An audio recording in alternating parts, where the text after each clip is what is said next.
Assalamu alaikum agayın. Ötken beribizde ayttık ele ulandısında mınabı etnikalık kırgızlar jönündө, migrasiyalık kırgızlar jönündö degele kırgızlar tügölde ölçübü Alatoğu'dan ketip atat, gelip atat degендей. Dep ayttık ele oşoga çeyinki bir sayasi okudan azmaz. Ança mınça aytalı adatыбызча.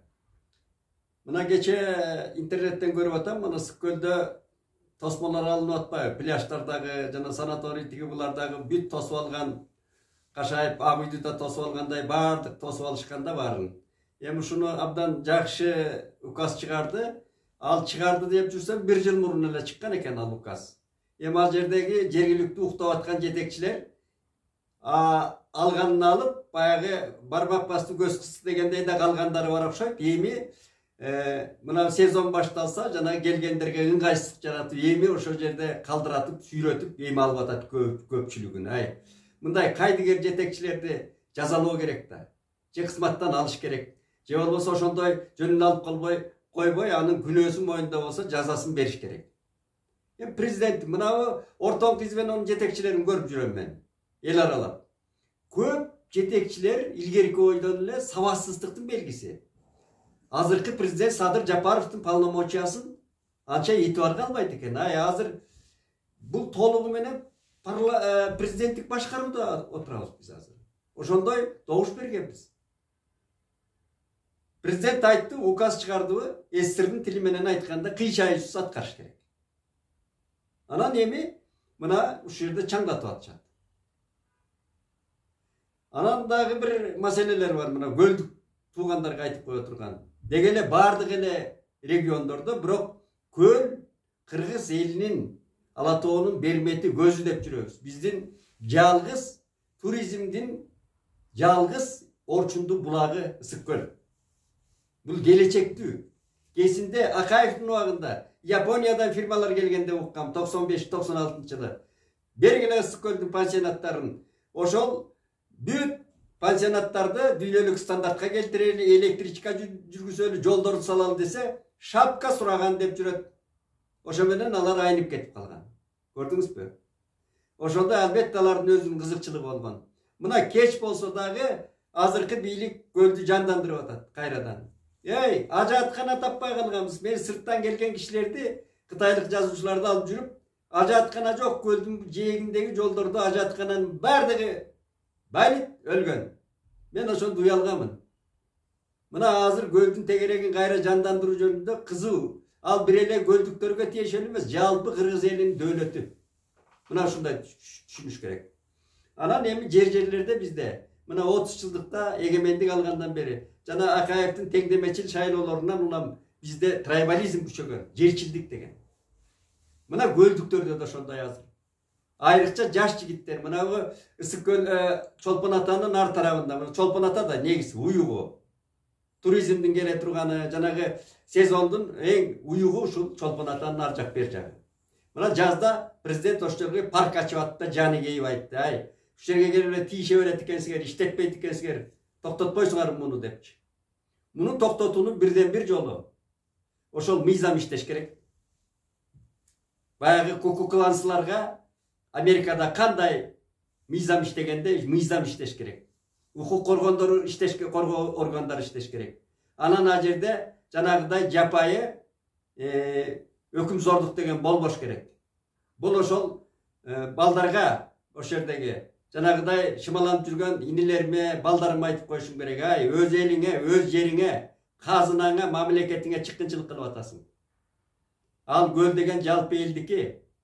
Ал жерге ошол канчалык турист келсе, маданияттуу жерге, мыйзамдуу жерге келет турист деген. Анан турист келген сайын ошо биринчиден көлдүн айланасы гүлдөйт. Андан Кыргызстандын казынасына акча түшөт.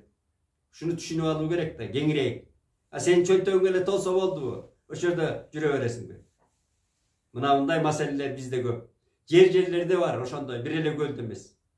Мына Соң көлдүн тарыпын чыгарып салыптыр, көрсөтүп атат. Бүт машинанын иси каршы терши. Жол жок. Анан каяктан келет? Бир ажаткана жок. Сарычелекти көрсөтүп атат. Алда да ошондой кейпинде. Арыстанбапты көрсөтүп атат. Былтыр эмне деген айланайын, а жерге эмнени гана шмоткалар билип алган.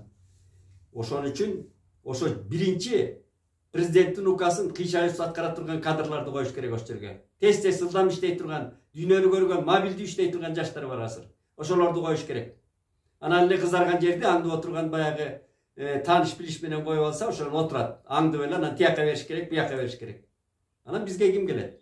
Бул маселени айтайын дедим. Экинчи маселе мына Көчө Байсалов жөнүндө, Эдил Байсалов жөнүндө парламентте аябай мөңкүгөн чоң маселе болуп атпайбы? Кетириш керек, жоготуш керек. Бул сапар мен Байсаловго болушкум келет.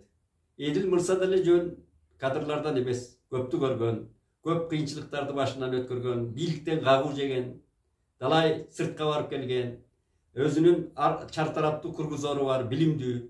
Албетте кээде ыргыштап кеткен, элирип кеткен жанагындай мүнөздөрү бар, эмоция калтырган. Кимде жок. Бирок кечөө аны баягы ууру танапташ бөрү үйрүлөш дегенде баарыңар бирге калып аны кетириш керек деп атат депутаттар. Өткөндө айтканбыз диктатор депутаттар жөнүндө.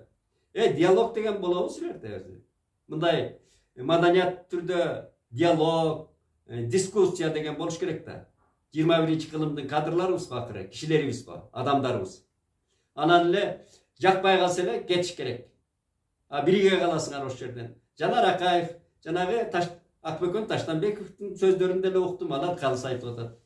Эдил мырза да оюн айтканга акысы бар. Аны мылжыңдайсың деп атасың. Мылжыңдап отурат деп берки депутат чыгып алып аны кекетип атат. Болбойт да мындай. Мындай сабатсыздыктан кутулуш керек. Же болбосо кийинки шайлоолорго ушу тести кийрүү керек экен. Мына акыл эсти, интеллектуал деңгээлди текшере турган тести кийриш керек. Ошондо анан шайлоонун кодексин өзгөртүш керек да менимче.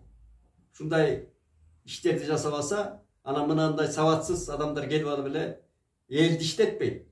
Эми ошол жерде матап отурасыңар, иштетпей. Эдил айтып атпайбы, канча иштетпейсиңер, аткаруу бийлигин ушул жерге эле отурасың. Матап отурасыңар да көбүн.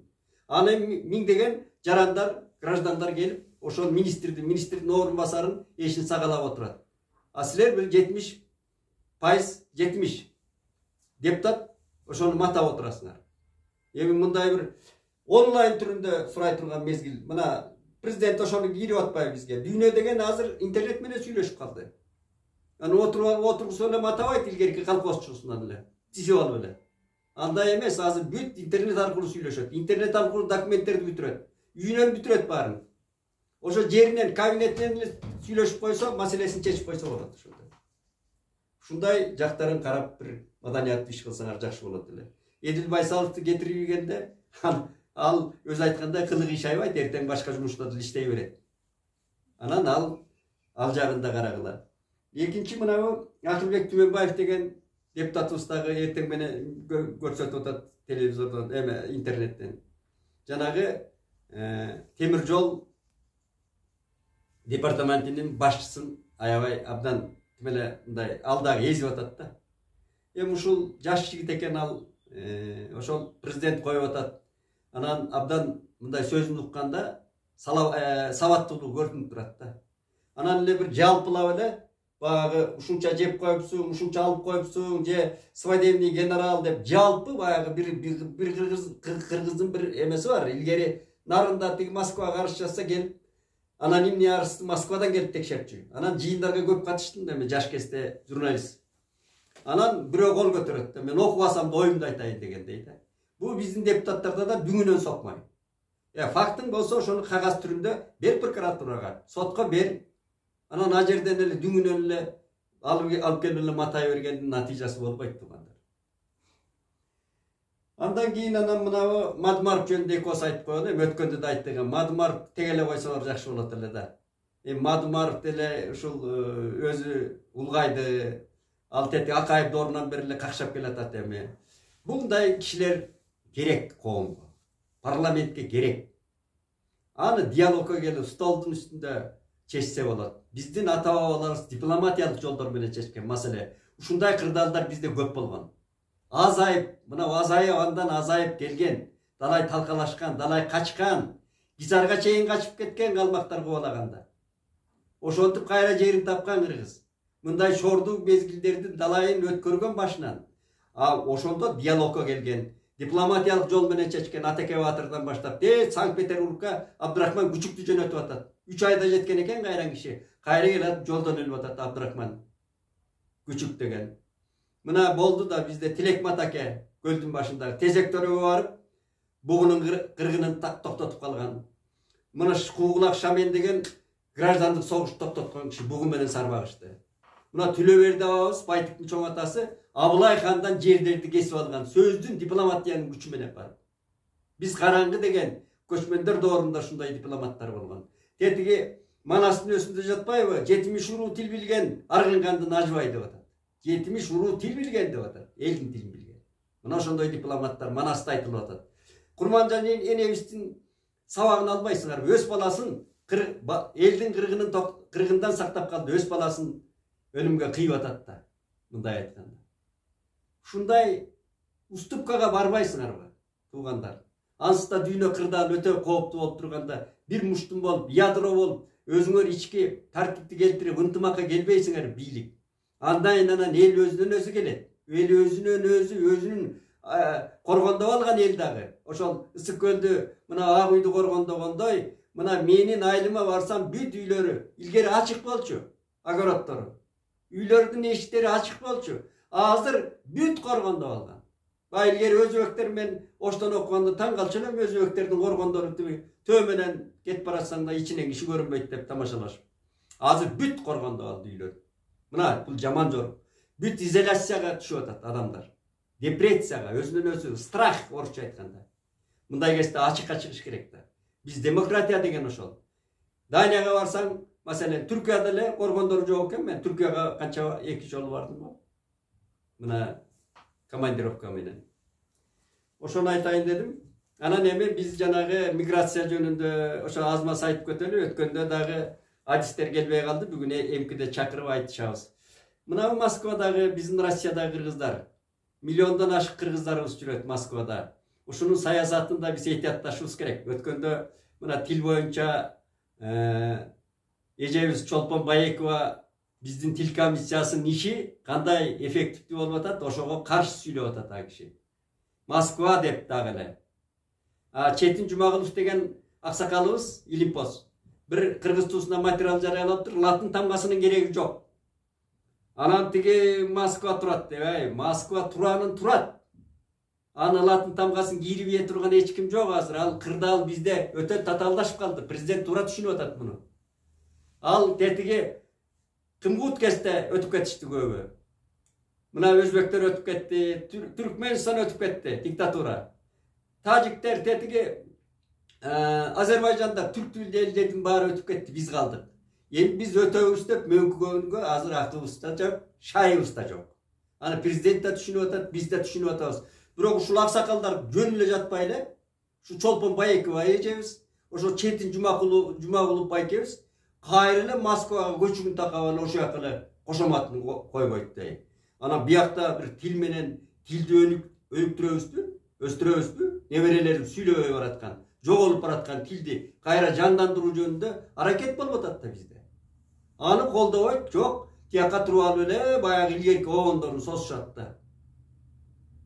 Койбойсуңар аксакалдар ушуну. Андан кийин эми мына Москвада да айтабыз, көчө ушу жанды кейиткен көрүнүштү көрсөтүп атат. Ушу көчөдөн кармап кетип атат полициялар. Жанагы боюнда бар келинди дагы чыркыратып алып кетип атат, кыйкыртып, бирөөнү айланайын аял келинби ошону тигилей жерге асфальтка жыгып, тисеси менен басып атат.